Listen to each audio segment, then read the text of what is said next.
and will be joining us later. And so we do have a quorum for tonight's meeting. I've asked Councilman Podeska to lead us in our invocation and Councilman Porter to lead us in our pledge tonight.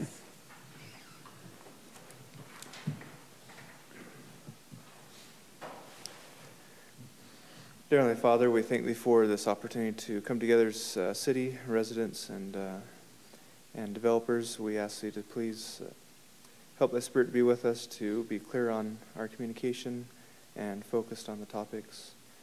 We're so grateful for these freedoms that we have, and ask Thee to please continue to help us to protect those freedoms, to have local government, and seek after the needs of those that live here within our city and surrounding cities. We're grateful for this place we have to meet in, and ask Thee to help this meeting go forward with success, and we say these things in the name of Thy Son, Jesus Christ. Amen. Amen. The audience, please rise. I pledge allegiance to the flag of the United States of America and to the republic for which it stands, one nation under God, indivisible, with liberty and justice for all.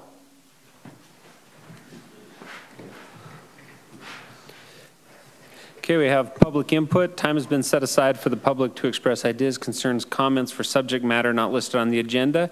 If you're here for the public hearings, please hold your comments for the public hearing. Anybody here for public input?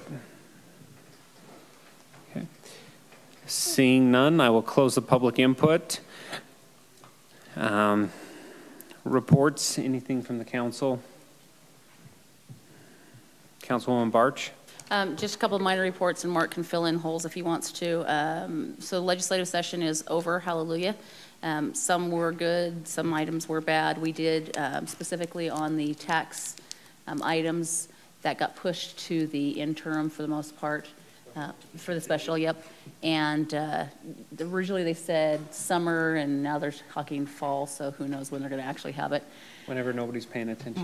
Mark's pretty sure that they're not going to have it this year at all because they got beat up by the residents pretty good. So, also on the affordable housing, that got passed with basically the same menu items available still with no punitive items in there. So that's where it's at right now. We'll see what happens in the future on that one. We'll kind of go from there on that.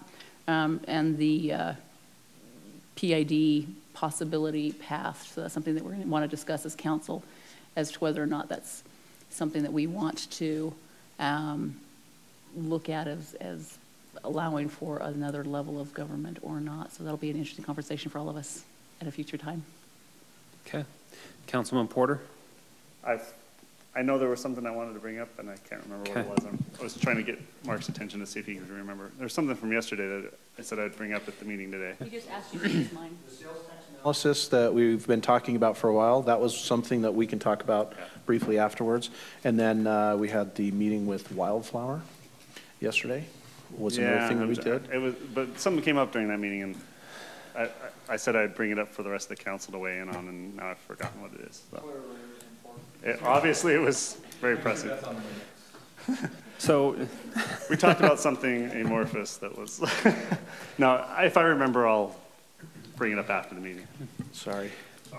the only thing I had to bring up was just I've talked with Kevin. I've talked with some of you over the past couple weeks about the Tobacco 21, like Lehigh's passed, Cedar Hills, and American Fork, and those guys are working on. Kevin's got the information that he could draft an ordinance to bring for us for review. Would the council be in favor of that, or? What is this item? Increasing the age to buy tobacco, because 90% of tobacco in the high school comes from kids between 18 and 21, because it's still cool to buy it for your friends. So use rate and addiction is going way up. No, I'm good. I'm not good with the use rate going up. I'm good with what you're suggesting. You know, I think the bigger concern is if all our neighboring cities ban it to 21 and we're the only place 18-year-olds can get it, all the smoke shops want to come to Saratoga Springs. Yep. Which, if they want to be here, there's zones for it. But so my question on that was, and I don't remember reading through the different languages, and I know that there was a bill that didn't go through, but just wondering if it was more punitive to those who are selling, or is it using and selling? Some of the city's possession is now outlawed, so it's Yeah, I don't- much more on the user than it is on the, HB 324. It did pass? Oh, I didn't think it did. It's rolling right now, and that prohibits cities from doing anything about it, right? There was one that was stopping cities, they wanted the preempts state local to make government the decision. regulations relating to cigarette, electronic cigarettes, or tobacco. Provides exemptions for military members, spouses, and dependents. And if you're okay, I'll take a look at that and then get back to you in Okay. just a few minutes. Yeah, please do. Yeah, 'cause if they're 18 and in the military with military ID, they can still buy. So Tobacco products. It looks like beginning July 1st, 2020. It raises to 19, Correct. then it goes up a year every year. Yeah. It was So designed to this one- phase out so that So 19-year-olds that weren't current cut off for smokers, 2 years. Yeah. current smokers don't have to go cold turkey. We'll get back with you. It's HB 324, fourth substitute. Okay. Yeah. So my other question along that was brought up by this is, some of the cities have enacted extra ordinances specifically about vaping that we may not have, that we may need to look at, because sometimes the rules around it are different than the tobacco rules, even though it has some Oh, of the for same in parks and effects. Yeah. buildings. Yeah. So if we could just kind of get an update on that and have Kevin look into that for us too, that'd be great. So Kevin's going to be researching tobacco, age limits, and vaping. Is that, Yes. Have fun with that. No experimenting. Fun, so why do you care? No, I think this is an important issue. I'll for sure look into it and give you some options. And I think the council is giving me direction if it's allowable making sure that this House bill didn't preempt us, raise the age to 21. And then also I think there's I reviewed our code as far as the issue with the smoke shops and so forth, and we have some good code. I think that it's probably time for an update. We did it about 4 or 5 years ago. We updated the code, but it's probably time for a refresh, and so we're looking at doing that at the same time. Okay. Perfect. Okay, I'm going to jump to the public hearings really quick, and then we'll come back to the departmental updates. So the first public hearing is the Smith-Freeland Annexation and Development Agreement, D.R. Horton applicant. Is anybody here for the public hearing on the Smith-Freeland Annexation Agreement? I know that you're one of the applicant. Are you here for this one? Okay, since we don't have any public, I'm not sure I need to go through the presentation. But what we are recommending to you tonight is to open the public hearing, close it if you wish, or continue it, and then continue action. We have been going back and forth a little bit with D.R. Horton on the revised annexation agreement. They have proposed some language, and we as a staff need to get together and evaluate whether that language makes sense. And I know that you asked for some options to be presented to you. And so we will be working on that at your next meeting. We should have that information available, and hopefully get this moving. Okay. Does the applicant want to add anything before we open the public hearing? Put you on the spot there. I don't think you guys have had a chance to see the suggested language that we gave, I think, as part of Nora's presentation, we wanted to discuss it, but we feel like we addressed the concerns that you guys brought up in the work session. We ended up losing today, but we'll hopefully be able to work. When it just comes in today. Well, No, it came in a while ago. yeah. Oh, okay. It came in the day the packets were due, so staff didn't have a chance to review the changes. We haven't seen it, so. Right, so the day that packets were due to the council, and it just was the nature, there was a quick turnaround. It's nobody's fault, staff hasn't had a chance to vet it and give the council options. One of the options was presented by D.R. Horton, and it could very well be a reasonable option that the council would accept, but we think your direction was give us different options, not just one. So we haven't had a chance to really talk about that yet as staff and with the applicant. So that's kind of why we're here. But as far as the public hearing is concerned, that is actually for the annexation decision, not the development agreement, or the annexation agreement. In the public hearing, the basis of it is approve this annexation in the city, assign the zoning of mixed residential with, you know, the clarification and the agreement about the commercial aspect of mixed residential, as well as leave some of the property as rural residential. That's the scope of the public hearing.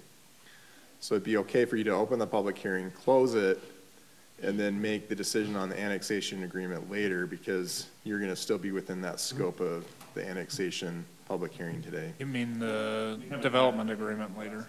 So, Yeah, but we're calling it an annexation agreement. okay, so normally That when we makes do an sense. annexation, it has to come along with the zoning, but we're talking about not having the same zoning that's in the current plan. So how can we approve the annexation? I'm not saying, Not right. No, he's not saying that. I'm not Okay, I saying approve misunderstood. it. I'm saying you can open the public hearing. And I think the annexation agreement that follows later will be within the scope of your approval of the annex. Okay, so it's just the public hearing part that we're finalizing today? Still Right. keeping things moving forward. Okay, Not got really it. your approval. You're not going to approve the annexation tonight. Right, just But the- it's just okay closing to the open the public public hearing. hearing. Right. I mean, we've had 2 public hearings on this, and no one's come to comment at either one, so No. I don't suspect that anybody will come to the next one either. Well, we can close this one and be Right, done. Okay, perfect. Okay, that was a long-winded way to get to a public hearing. Is anybody here for comment on the Smith-Freeland annexation? Okay, seeing none, I will close the public hearing at this time and entertain any motions from the council or comments. Councilman Porter? I move that we continue the Smith-Freeland Annexation Development Agreement, Ordinance 19-12 dated today, to a future meeting. Second? I have a first from Councilman Porter, a second from Councilwoman Barch. Any further discussion on the motion? Podeska? Aye. Wilden? Aye. Barch? Aye. Porter? Aye. Motion passes unanimously. And so staff will review that and get that back to us probably next meeting, Nora, or? Hopefully. No pressure. Oh, that's right. Okay. David's going to get that taken care of. Sarah, okay. Okay. We have a public hearing on the fiscal year 2019 and 2020 tentative budget, Resolution R 19-11.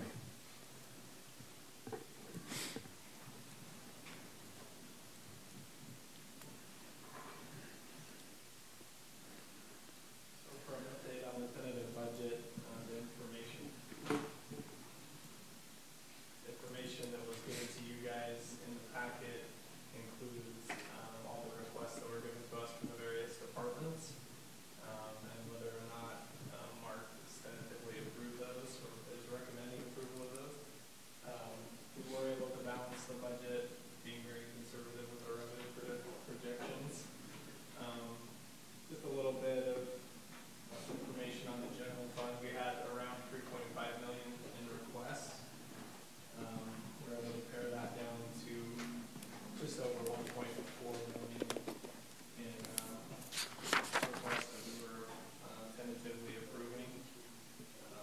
If you have any questions, you have to answer them for you. You get added insight or clarification if needed. Yeah. We'll do the public hearing and then let the council ask questions. Is there anybody here for the public hearing fiscal year 2019 and 2020? If so, you will be in the history books as the first. No. Okay. Seeing no public input at this time for the 2019-2020 tentative budget, I will close the public hearing at this time and go to the council for any comments, questions. Just a couple of questions if I could, Mayor. Yips.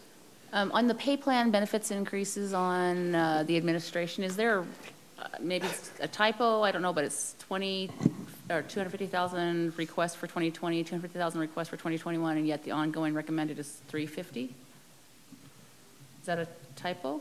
Yeah, I'm guessing it is. I can double check on that, but yeah, it should. Yeah. It should be 250,000. Okay, perfect. And again, that's not just for my department, that's citywide, and then we'll Yes. parcel that out Yeah. across each of the departments. Oh, that was just you. Just It is, thank you. You've been very generous. And then on the police, couple of questions. So there is a offset to overtime to revenue. What overtime revenues are officers bringing in, and why isn't it completely offsetting those overtime costs? Do we know?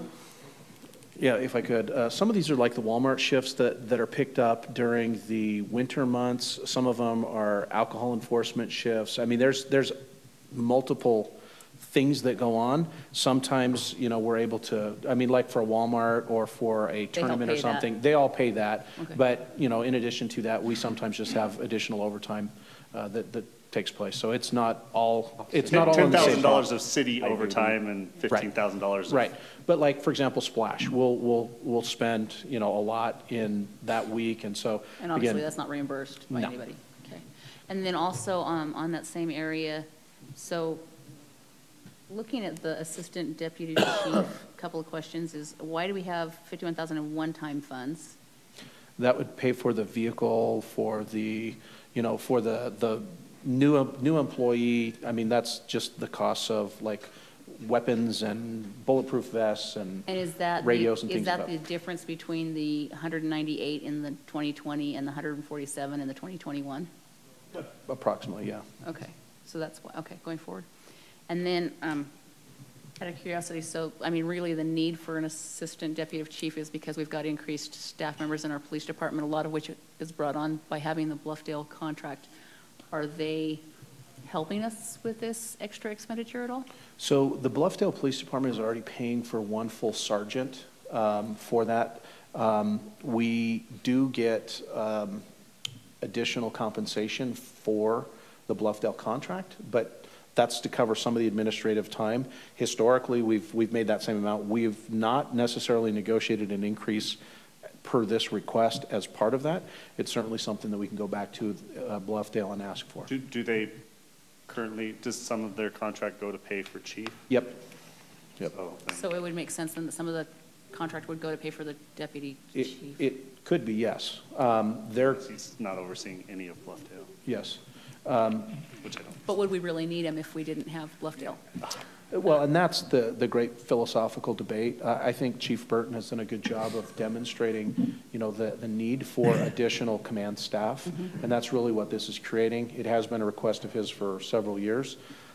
For various reasons, we've not moved forward with that recommendation. It is something that, from just a succession planning standpoint, we think that it's important for us to start to contemplate that, and we're doing that both in fire and in police, and so, Right. we're getting to the size Well, where. and I get that with the succession planning, I get that with where we're at size-wise and everything else. I just know that part of our size is Bluffdale. So that would be Correct. my only question there. As far as the need of it, because of the situation we're in, where does some of that funding come from? That's my only question. Right. And we can certainly ask for a proportionate share from them, but at this point, they have not committed to that, and we've not clearly articulated that. We have had some conversations with Bluffdale about the future of their contract, how long they'll be on, they'll be wanting to stay. I think they're getting kind of comfortable with us and the department that we're providing. Is our contract with them year to year? Yes, and I think it requires about a 6-month notification if we decide to cancel that contract.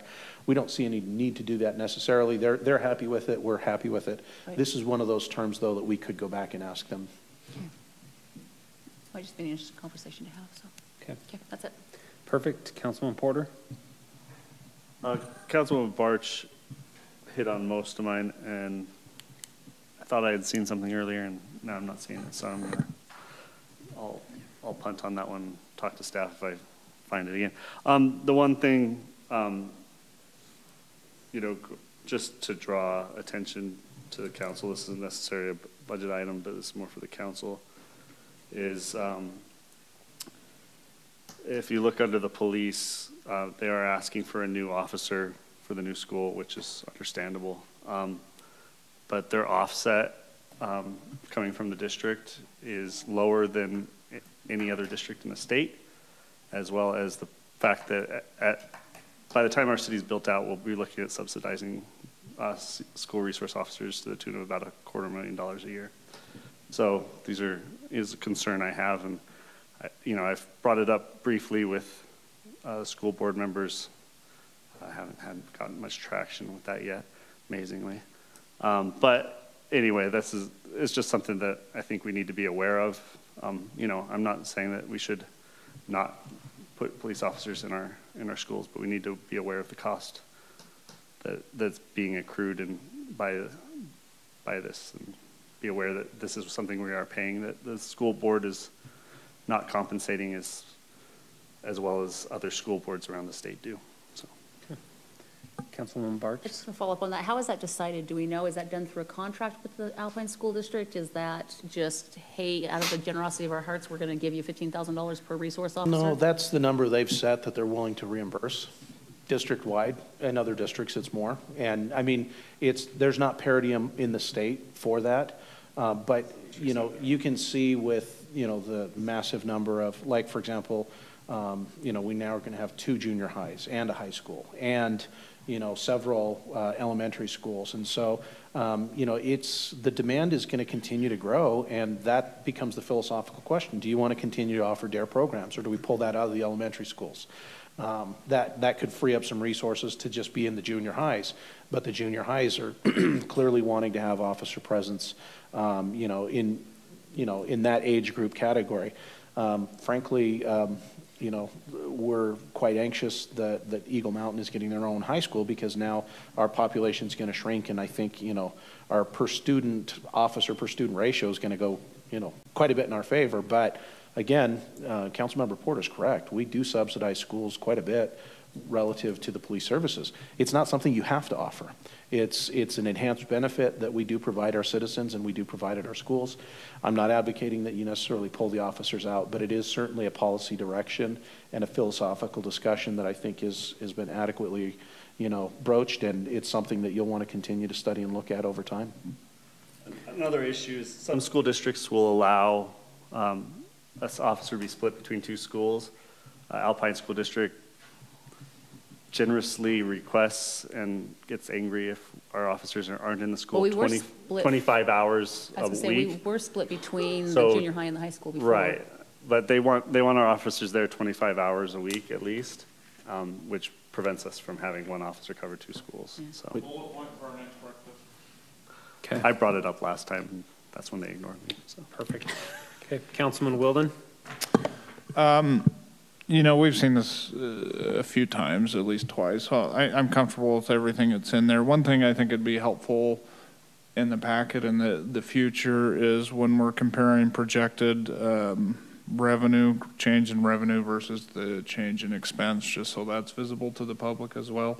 I know we're conservative and we're projecting either the same or like a conservative growth either way. So that would be helpful. And then one thing just to consider, I know Councilman Porter, McComber, and myself have brought this up in the past, maybe for the 2021 budget, looking at either, I call it a data analyst, Porter, you call it like a business intelligence guy, whatever, just.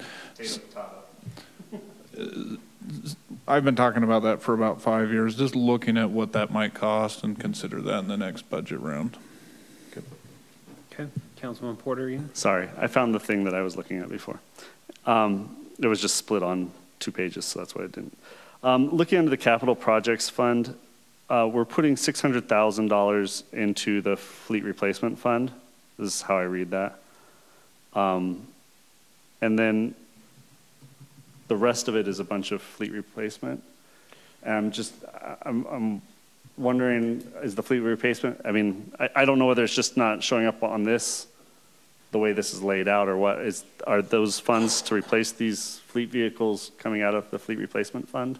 Those are the specific vehicles that will be replaced out of the fund in the year. Okay. And so we're funding it at that $600,000, and then the expense you know, these are the vehicles that will be depleting those funds that we've Okay. built up over the past. That's kind of what I assumed, is just the way it looks. It looks like we're taking money out of the capital fund to do this, and then we're paying out of the capital fund to also replace vehicles. And I'm like, why are we Yeah. putting money in the fleet replacement if we're not using the fleet We replacement? to budget replace the vehicles? 600,000, and then these are the expenses that we're Okay. planning on for this year. That's- And again, the departments, they came across it, and the request came from all across the city. And what we're trying to, we bill the revenue side of that in the various funds. So like if it's a water truck, it will get billed to the water fund or the sewer fund or whatever. And so the revenues, you know, you'll see the revenues like, for example, if you go down to the street lighting fund, you see the replacement bucket truck. Bucket truck, yeah. You know, that's one that's interesting. We bought a bucket truck really inexpensively, and so part of the replacement's going to be coming out of the replacement fund. But we bought a used truck, and we budgeted for it based on what we spent on it. And a replacement truck now is substantially more, and so we're showing that higher number coming out of the appropriate funding account to cover the delta between what's been set aside and what should have come out for that particular vehicle. So again, we appreciate that, and our intent is to make sure that we're funding fleet appropriately from the right funds. Okay. Okay. With that, I'll entertain a motion. Wilden? I move that we approve the fiscal year 2019-2020 tentative budget, Resolution R19-11 dated today. I have a first from Councilman Wilden, a second from Councilman Podesta. Any further discussion? Porter? Aye. Barch? Aye. Wilden? Aye. Podesta? Aye. Motion passes unanimously. We have next on our agenda the resolution supporting and encouraging UDOT to acquire, develop, and operate Pony Express Parkway. This is a great one. Obviously, us, Saratoga Springs and Eagle Mountain, are very interested in UDOT taking this over. This resolution is affirming your support as a council for this. And ultimately, the way it works out right now, 13% of Pony Express can get paid for out of impact fees for development that's occurring within our community.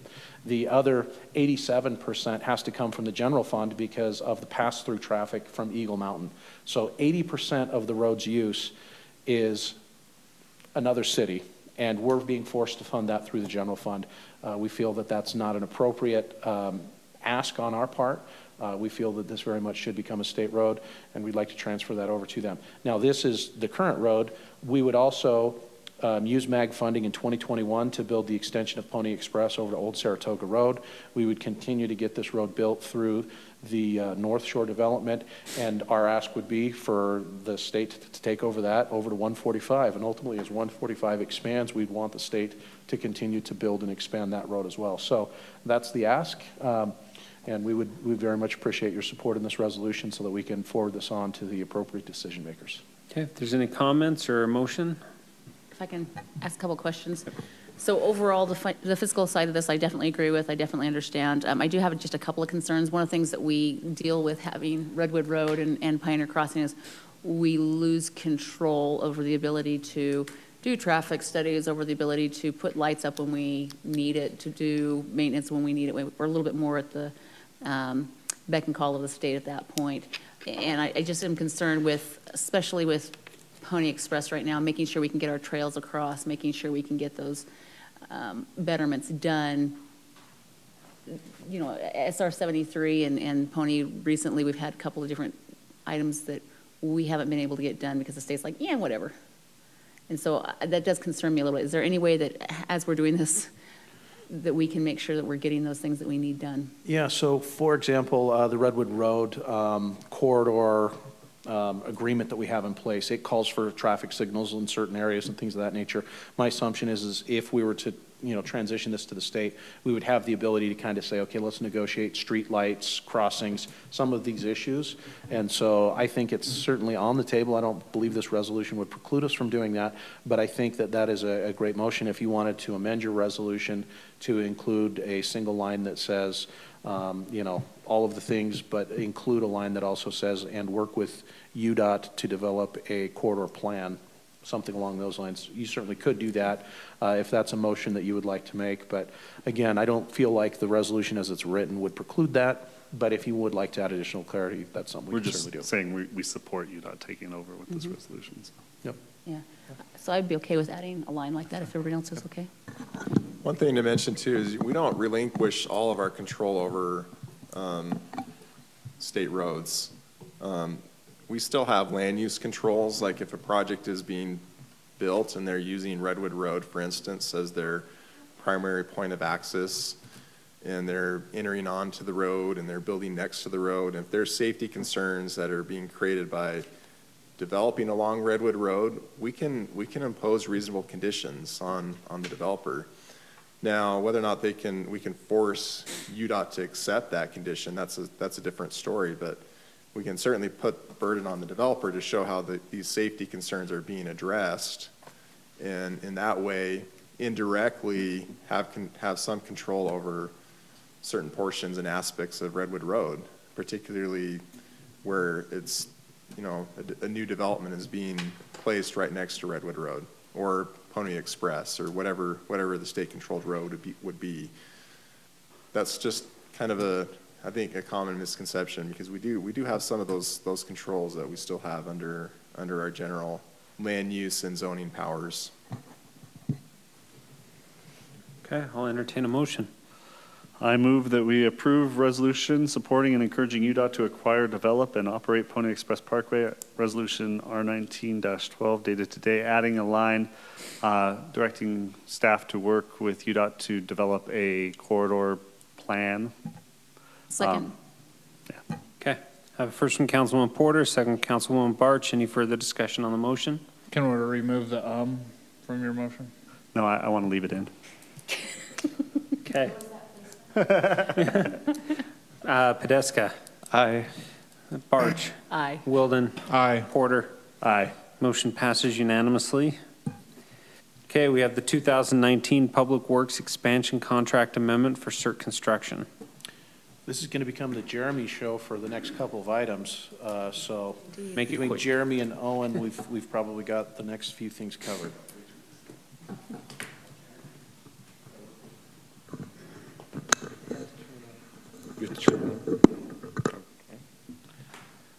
Mayor and Council, per the staff report, this is a amendment with CERC. We entered into a contract with them for the CMGC Construction Manager as general contractor on public works expansion. One thing that had come up is we almost had a fire last year in our shop building. One of the wires underneath shorted out, and luckily, it was at the end of the day, luckily someone noticed smoke and we ran back in there and put out the fire.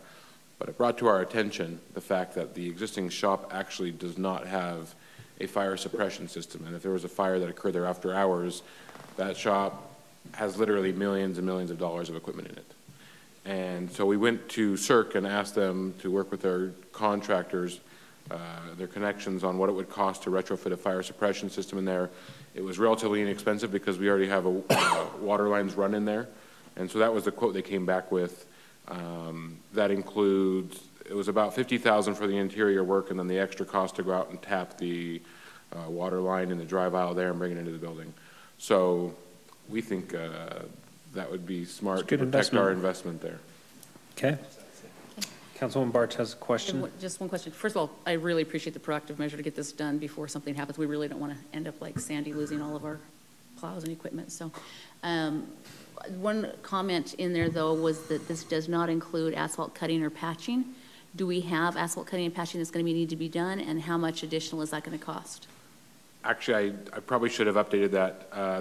The original, when I had the original numbers, it didn't include the tap, and it does now. Okay, so the numbers we have are correct, but it does include? Does include the tap now because it went up by about $10,000 from the first version of this when I had the quote just for the interior. Okay. And I had CERC go back to the contractor and ask them what's the extra cost to go back to the main and the drive aisle.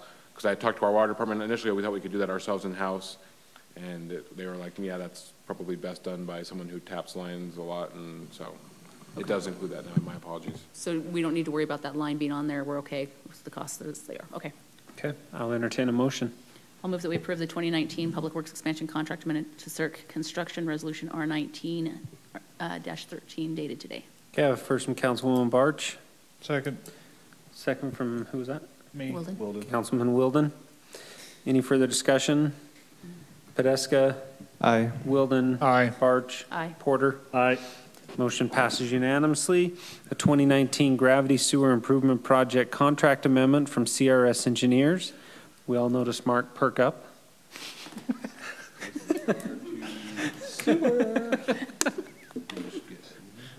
Sewer? See that? That's number I saw one. Yes.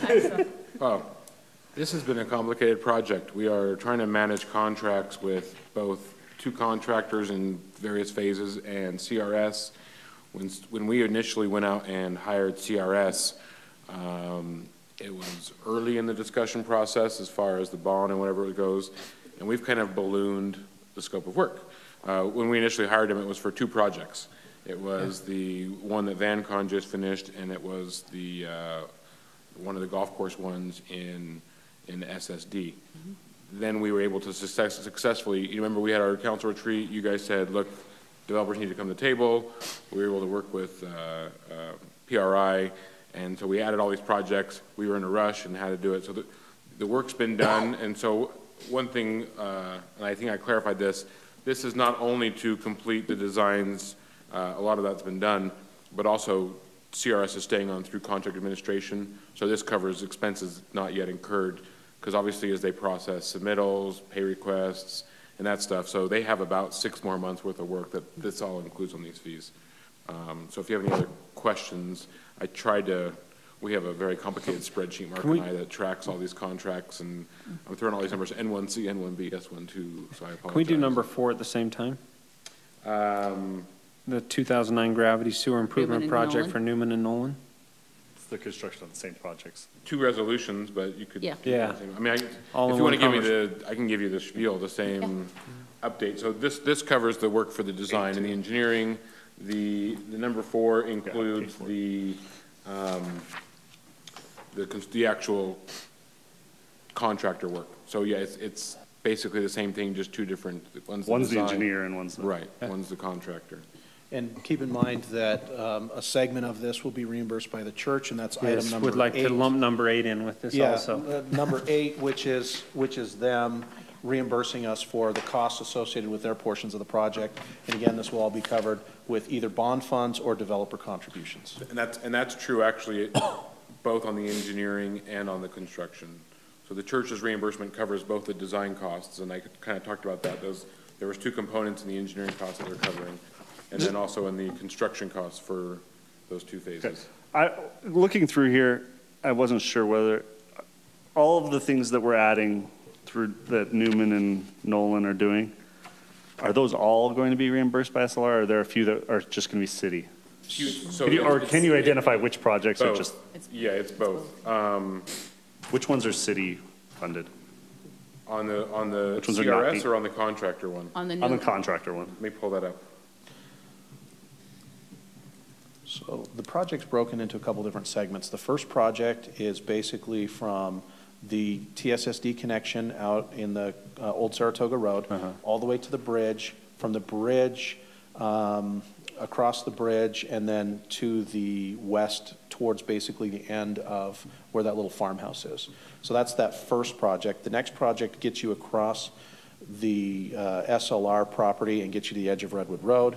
And then the last project gets you from Redwood Road all the way down to near Grandview Boulevard. Right. And one of the things that we're working on is also trying to get, and it would be another change order in addition to this, but to basically get the sewer from basically Grandview Boulevard, underneath Grandview Boulevard, underneath the pump station, and then connected to the end of the sewer project.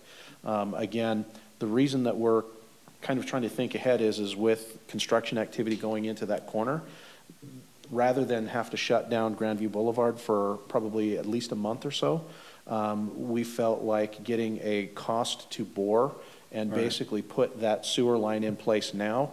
It's in addition to what we've talked about. So this is a new change that you're going to be seeing at some point in the future. We're getting the price on that right now, but we felt like you don't want to tear up Grandview Boulevard another time.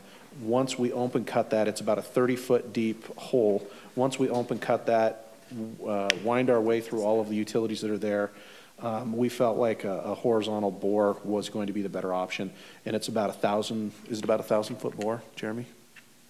Not quite 1,000 feet. Off the top of my If head, I you, don't know. it's basically from the southern edge of Grandview Boulevard all the way to the north of the pump station, or that, the booster pump that you see there. So we felt like that's something, we're going to bring that one back to you. That is included in Oh, there. it is I was gonna included say, here. I thought it was in there. I apologize. So to clarify your answer, sorry, give me a second to pull up because we jumped You can ahead. just give me the project None of numbers. Nothing in these change orders is the church. So the church port, there is no additive work. What the church, theirs is staying per the bid contract. This has two components. One is an extra thing that would be reimbursed by Jordan Promenade if they decide yeah, to to pull run the out to their trigger property. to add that second parallel pipe from the bridge up to their project. So that's one component. The other component includes 3 or 4 items, one of which Mark talked about. So just to go over them quickly, one was to add a second bore at Pony because we know we're going to get a secondary water line over to that church property one day. And we figure if we're going to be boring there, it's going to be cheaper to have that same machine do that because we're going to. The other one was the one Mark was talking about, where that's the other bore to get across Grandview. Grandview.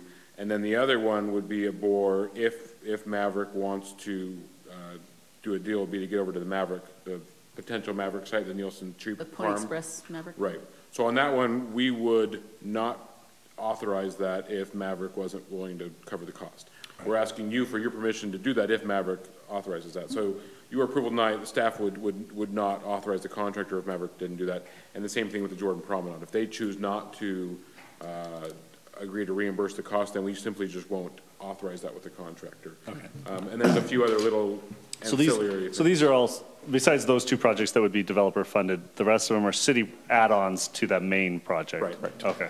On the contractor side, there's nothing added to the church's project. Right. That was on the design That was side. in the So the main, church, yeah. there was about 200,000 in the CRS contract for work related to the design on the church's property. And they're gonna That will reimburse be in their reimbursement agreement. I think that reimbursement agreement's on the agenda tonight. as Yeah, well. it's number Yes, 8. it's number 8. We'll do that So same time. that's on the engineering side, so Okay. it's a little confusing. That's why I apologize. saw it on the engineering and I just assumed it was in the construction one too, I guess. And so the next big sewer project, so this gets all of this gravity sewer hopefully taken care of. The next big project for us is, there's a couple, but one would be, we still need to expand the sewer through the golf course. And that's probably going to be our next highest priority. And then after that, we're working with the developers in the northern part of the city to finish the gravity line from the springs all the way through the church's property, near Smith's, and connect that line and then finish pulling that through. So again, all the plans that we've been talking about for years are starting to come around. These are the change orders we got, and I apologize. I wasn't aware that we had included that in here, but that's a great clarification. Is there anything else on the reimbursement agreement on number 8 that we need to know about before we include that in this motion as well? It's pretty standard. They're basically going to get the same impact fee credits that, we've done in years past. And we feel like this is a great project and anxious to move forward. SLR, they're ready to move forward and execute the agreement and start reimbursing us as costs come down. It's about $4 million, if I remember, Yeah. of what the dollar amount. Construction, design, all that stuff. Okay. I will entertain a motion on item 3, 4, and 8. I'll move that we approve items 3, 4, and 8 with the appropriate resolutions, R19-14, R19-15, and R19-17, all dated today. I'll second. First from Councilwoman Barch, a second from Councilman Porter. Any further discussion on the motion? Mayor, if I could, one clarification. We will also use impact fees to help fund some of these projects. I did not specify that before, and I just wanted to make sure that was clear. Okay. Perfect. Okay, Porter? Aye. Barch? Aye. McComber? Aye. Wilden? Aye. Podeska? Aye. Motion passes unanimously.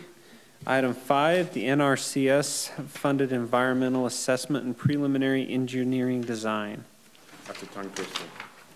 That is. So this resolution is authorizing staff. This is a grant we got. There was no city match required, so that's great, $90,000. The way we did the engineering services is, since we knew it was they were basically all going to charge us the same amount because that's what the budget was. So we just did the qualifications based. And then what we said is we're going to go, there was 3 proposals, 3 rankings. We're going to start with number 1 and negotiate. If it's not going to work out, then we're going to go to number 2 and number 3. So we haven't begun those negotiations yet. We've just ranked them 1, 2, 3. This resolution basically formalizes that ranking and then authorizes staff to negotiate, starting with number 1, number 2, number 3, with the explicit condition that we're not offering any additional city funds other than beyond the grant funds provided by NRCS. Okay. Any questions or comments? This is for the Lake Mountain Debris Basin? This was going to be for the Lake Mountain Debris Basin. If you remember, we actually got, when we got this a grant, then we, like a week later, got the FEMA grant. Yeah. So we're moving this grant to study the basin above the clay pits. Oh, okay. And so this isn't construction money. So what this is kind of one of those things where you get your foot in the door and do a capital project, and then we keep going back for construction money, but this is like the first step where you master plan. Perfect. It's an environmental assessment. Got it. I'll entertain a motion. I'll move that we approve business item number 5, resolution R916 dated today. First from Councilman Wilden. Did you say 19? Yeah, just R1916. 19. Yeah, second. I have a second from Councilman Podeska. Any further discussion on the motion? Porter? Aye. Barch? Aye. McComber? Aye. Wilden? Aye. Podeska? Aye. Motion passes unanimously. Number 6, the Western Hills 2 and 3 final plat extension request. Did I say it wrong? You just said for 9. There it is. Mayor and Council, this is a request to extend the Western Hills 2 and 3. It's up for expiration about mid-April. The developer, the manager, Brad Jensen, has a buyer for the property. This would allow them to get their platting and all those other things in line to transfer that property and come back to the city to do that. So they asked for a 12-month extension. Okay. Yes. First of all, I want to ask, is the applicant here? Yes. Okay.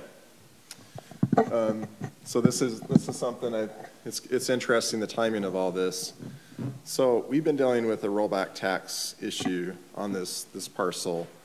So what happens is, does the council understand what rollback taxes are? Okay. Property had greenbelt status. It changed use to basically development. The county assesses the last 5 years of what the property taxes would have been.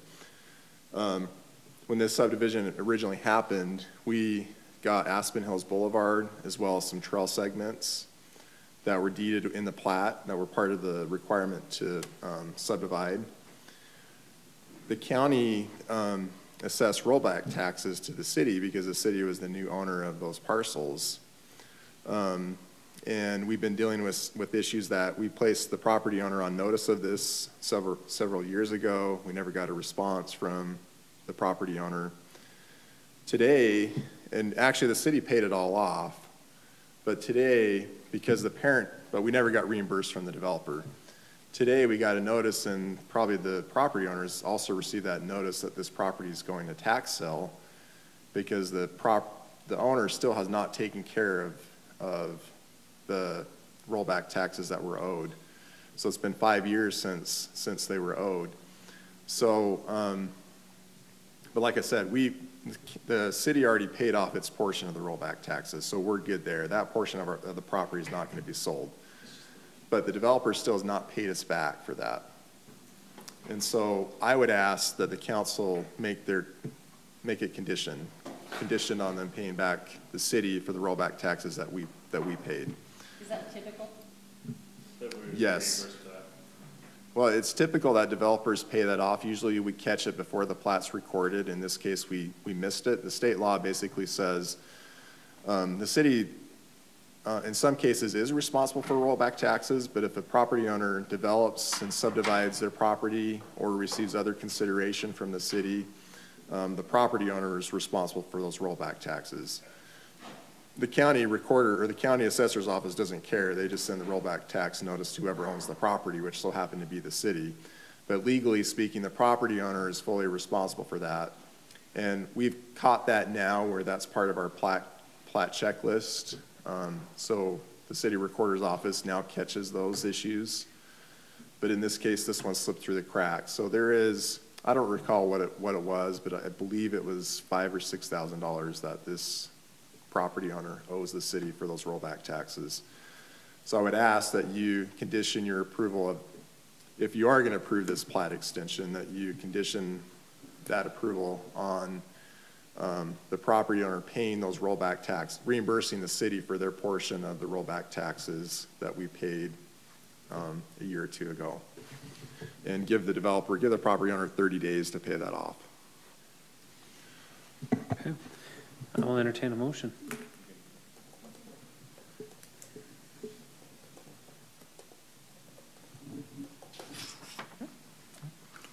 I'll move that we approve the Western Hills 2 and 3 final plat extension request, Susan Palmer applicant, 150 West Aspen Hills Boulevard, including the condition from our attorney that the payback of the rollback taxes happen within 30 days, Did you include all the other conditions as well? including all other staff findings and conditions.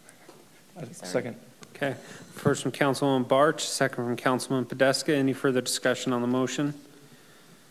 Wilden? Aye. McComber? Barch? Aye. Podeska? Aye. Porter? Aye. Motion passes unanimously. We have item 7, the telecommunications franchise agreement, First Digital Telecom LLC.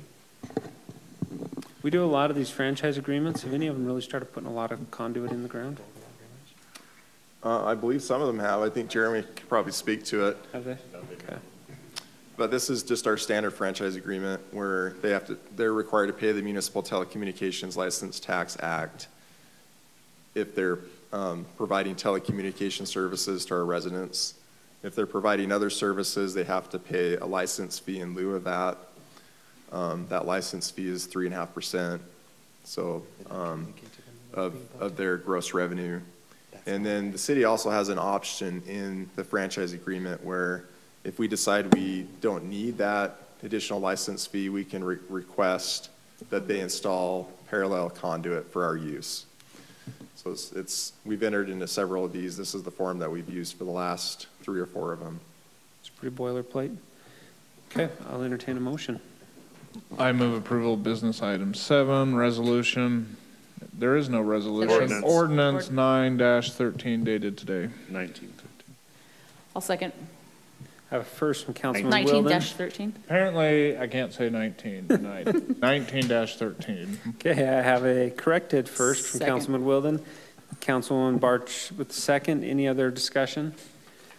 Okay, Porter? Aye. Podeska? Aye. Barch? Aye. Wilden? Aye. McComber? Motion passes unanimously. It's been requested that we table item 9. I will entertain a motion on the minutes for March 5th. There was some discussion of mine that was left out, and I didn't have a chance to go back and watch the video to recap. Okay. So I would ask that we table it until the next We'll entertain a meeting. motion. I move that we continue the minutes of March 5th, 2019 to the next meeting. Okay.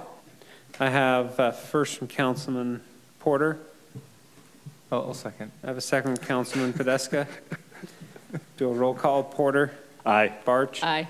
Comber? Wilden? Aye. Podeska? Aye. Motion passes unanimously. Motion to table the 9. Can I just ask on that, did you send that to Cindy, what you wanted? I sent one correction, but I don't have the correction for the Star Haven stuff because I don't remember offhand what exactly I said, but I was just let her completely missing from the know discussion. that it's so. coming still, yeah. Okay. I need the motion for item 9 to table it. I'll move that we table item number 9 to a future meeting. Okay, first from Councilwoman Barch, second from Councilman Porter. All in favor? Aye. Aye. Aye. Motion passes unanimously. We go back to department updates. Oh, yeah. So, The Jeremy Show. Mayor and council, since we have no public, this is largely the same presentations that you've received at Anybody want to hear it our again? most recent council retreat. We're happy to do it for you again, but, you know, it really was more just to kind of put it on public record. So if you're okay, you could adopt the slides into the public record and we could move forward. Are there any changes? I mean, there are some clarifications, but nothing substantive. Okay. Okay. I will entertain a motion to adopt this into the So public made. record. Have first from Councilwoman Barch. Second. Second. Second from Councilman Podeska. All in favor? Aye. Aye. Aye. You have to move the Because we have to put them into. Oh, just because we didn't look at them? didn't look at them as. Well, we did look at them, just in case, for you Just not to- right now. Just not right now. Gordon was all prepared. Gordon really wants to do this Okay. presentation look like, so. We have, Woohoo! We have need for closed session, so I'll entertain a motion. So made. I have a first from Wilden, second from Barch, all in Punt it to favor? next meeting. Aye. Okay, motion Aye. passes unanimously. We'll do it next month. One,